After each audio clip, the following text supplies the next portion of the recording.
औज़ु बिल्लाहि मिनश्शैतानिर्रजीम बिस्मिल्लाहिर्रहमानिर्रहीम। प्यारे दोस्तों, बहनों और भाइयों, अस्सलामु अलैकुम व रहमतुल्लाहि व बरकातुहू। उम्मीद है आप सब खैरियत से होंगे।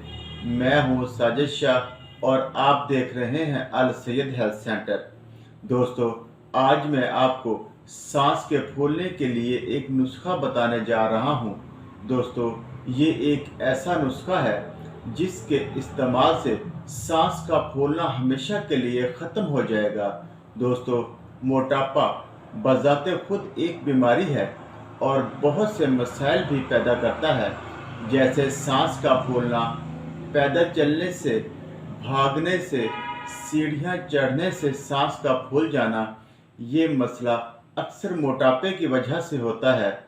जिन लोगों का वज़न ज़्यादा होता है, या ऐसे लोग जो कि बैठे रहते हैं, या फिर ऐसे लोग जो सिगरेट नोशी करते हैं, तो ऐसे लोगों को ज़्यादा तेज़ चलने से और सीढ़ियों पर चढ़ने से सांस की तकलीफ़ होती है और सांस फूलने लगता है, क्योंकि ऐसे लोगों के फेफड़े या तो कमज़ोर होते हैं या ठीक से काम नहीं कर रहे होते।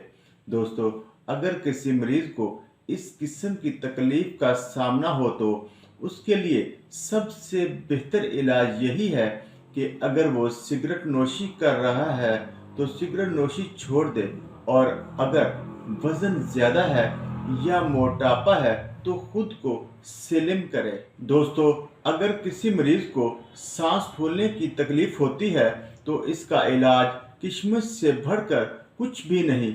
किशमिश के जहाँ दीगर फ़वाइद हैं, वहाँ ये इंसानी जिस्म में फेफड़ों के लिए भी बहुत ज़्यादा फ़ायदेमंद है। दोस्तों, आप अच्छी किस्म की किशमिश ले लें और इसके 7 से 8 दाने रोज़ाना रात को 1 कप पानी में भिगो कर रख दें और सुबह खा लें और पानी भी पी लें, और फिर सुबह 7 से 8 दाने 1 कप पानी में भिगो दें और रात को खा लें और पानी भी पी लें।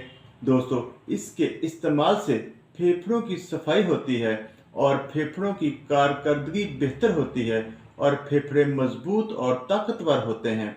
इसका इस्तेमाल ख़ास तौर पर उन लोगों के लिए बहुत मुफीद है जो सिगरेट नोशी करते हैं।